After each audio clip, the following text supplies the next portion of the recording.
Welcome to The Road. This is a weekly podcast of All Saints Lutheran Church. I'm your host, John Pedersen, and I serve as pastor. Each week, we reflect on faith, life, and navigating the road ahead. The language of journey is common when we think about life. It has its joys and challenges along the way, and we all need a little encouragement and guidance at times to keep us going. There's a word in the Bible, asphalia, which means truth, but it's the same root word we use in English for asphalt, if you can believe that. It's a solid surface that makes travel easier and more assured. And so every week we're going to be exploring elements of faith and life that keep us on the road. Faith isn't about living a perfect life. It's about finding our way, getting through rough spots, but seeking out those great vistas too. You can find my weekly message here, but you'll also find special conversations with guests who have insights on things like wellness, parenting, and living with unique purpose. If you appreciate this podcast, remember to subscribe where possible and share it with a friend. Here's this week's message. Well, again, happy Easter. Oscar Wilde's one-act play Salome is an exploration of the world of King Herod. And at one point, Herod hears reports that Jesus has been raising people from the dead. Herod says, "I do not wish him to do that. I forbid him to do that. I allow no man to raise the dead. This man must be found and told that I forbid him to raise the dead." Herod senses that he's met his match, and so he asks, "Where is this man?" His servant responds, "He is in every place, my lord, but it is hard to find him." Today we might say that Jesus has disciples and friends everywhere. If you've come to squash the revolution, you're too late. It's everywhere now. There are many ways to talk about the impact of Easter, and one of the most consequential is that Jesus has conquered death. In today's gospel, both the angel and Jesus tell the women at the tomb, "Do not be afraid. Death no longer holds Jesus, but the shadow of it should no longer control us either. Jesus is now free of the tomb, and we as followers have been set free for new life." Theologian N.T. Wright says, "Death is the last weapon of the tyrant, and the point of the resurrection, despite much misunderstanding, is that death has been defeated. It is the overthrow of those whose power depends on it." Of course, it's not just death itself that can cause us to feel trapped or unable to move. Fear does this. In today's story, when the angel appears at the tomb, Matthew says, "For fear of him, the guards shook and became like dead men. They're incapacitated." But the angel assures the women, "Do not be afraid, for I know you are looking for Jesus who is crucified. He is not here, for he has been raised, as he said." Easter points us to the hope of resurrection and reminds us that death doesn't have the final word. And yet the peace and assurance of knowing this also changes us now. It provides us with a way of approaching what Martin Luther called the little deaths that we encounter in the course of our lives. If you live and breathe, you will experience setbacks.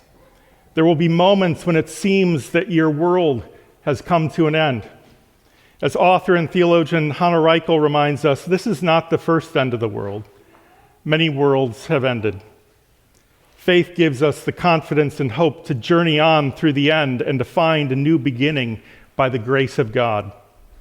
It can take time and patience. It might be 3 days or much longer. No doubt you've encountered personal challenges that seem impassable. And we have also been through seismic changes in our community and society in recent months and years. We live in interesting times, as they say. For a number of years, I've relied on walks and hikes, not just for reflection, but to move my body through the moments when I feel overwhelmed.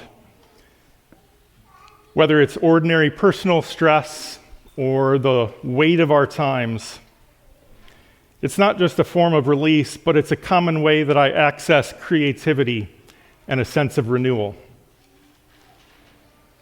Our spiritual and emotional health and vitality don't come strictly from detached thoughts, but by engaging our whole selves.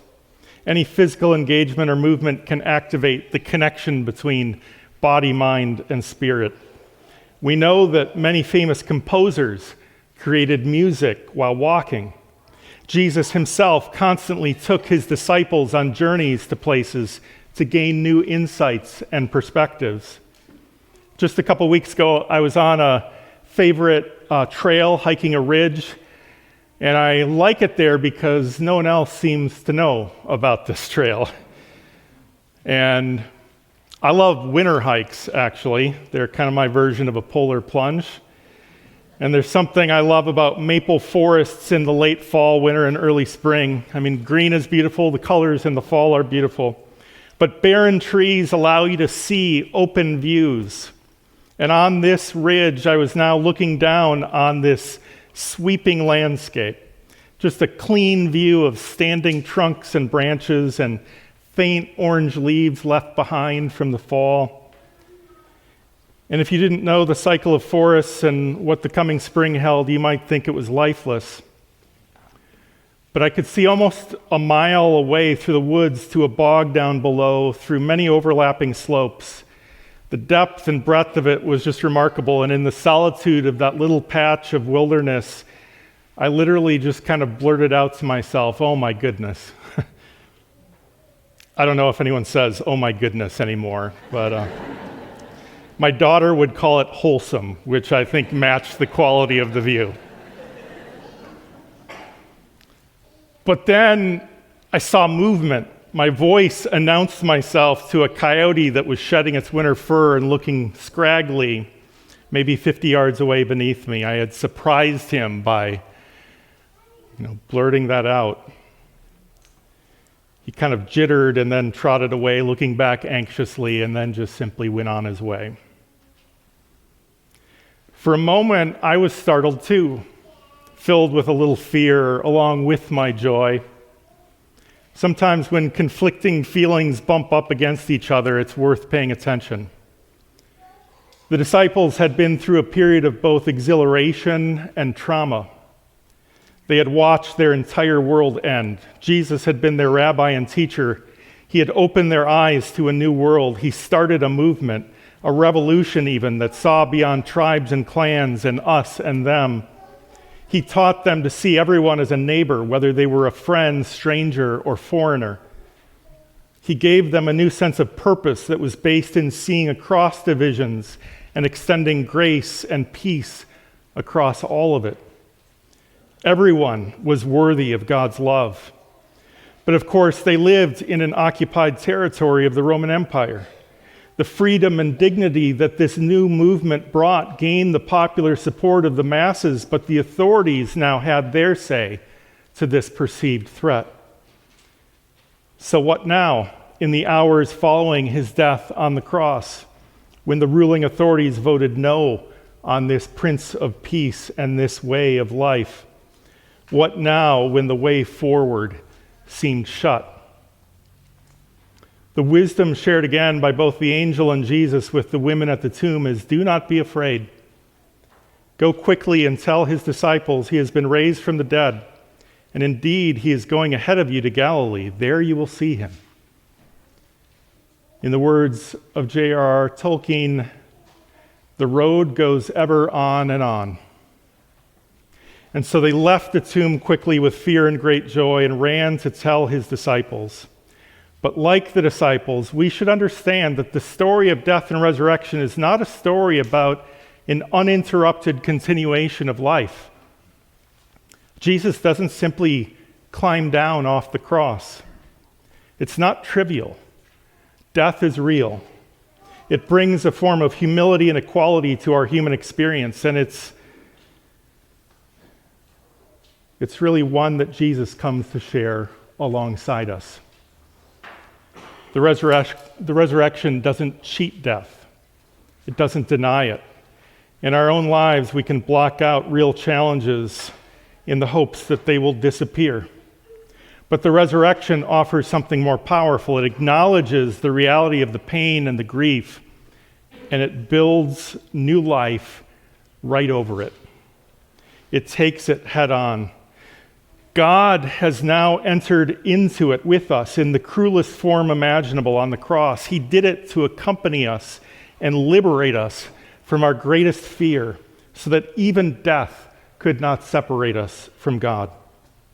Theologian David Ford says that the glory of the resurrection is utterly realistic about darkness, sin, death, suffering, and evil, all that goes terribly wrong, but is absolutely clear that the darkness doesn't overcome the light.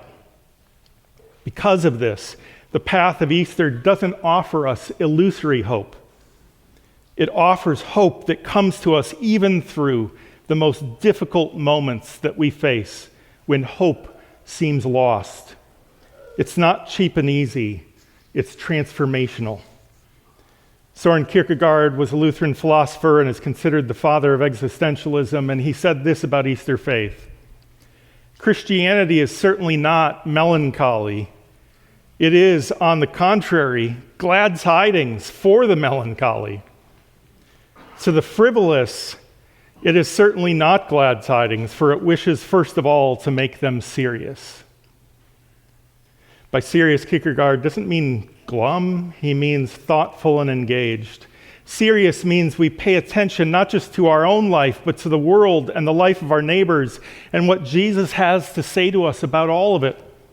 It means we're called out of our bubbles. The Easter way of faith is hope and joy that's not purchased with blinders, but by engaging in the life of the world. There are other paths that promise power and control and preservation and that deny the deeper pain and suffering in ourselves and others. These paths can be attractive because they promise no real pain or sacrifice for us, but very often they end up inflicting it onto others and ultimately back onto ourselves. Instead, in Jesus, we see a pattern in which God loves us and is willing to sacrifice so that we may have abundant life. The story of Jesus is a story about love and compassion for humanity, and more specifically, you and me. In the same way, Jesus calls his disciples to move into the world and bring love and light. We are called today to see the real wounds and fractures and to help bring healing. We do so by bringing the same Spirit. By doing so, we can find some healing ourselves from all that has impacted us personally and from the events of the day. There's an expression, the body keeps the score. The stresses we experience get stored not just in our minds and souls, but in our bodies. And in a moment of wisdom and faith, it's the women who move and venture out to the tomb on Easter morning and discover it empty. The disciples are in hiding after the traumatic events of Friday. But it's in moving forward that the two Marys encounter the angel and then the risen Jesus. Their own grief is transformed. In his final words to them, Jesus says, "Do not be afraid. Go and tell my brothers and sisters to go to Galilee. There they will see me." Galilee was where it all started, where his disciples came from, and it was the starting point for their next chapter. The roads from Jerusalem to Galilee were familiar to them, but this was a new beginning. Like them, God calls us to move forward as the journey leads on. Sometimes trails have names: Forest Loop, Ridge Trail, Prairie Walk. Every trail has its special features and highlights. The Easter way is a trek through death and resurrection. It takes us through the most difficult moments, but it carries us through to new life.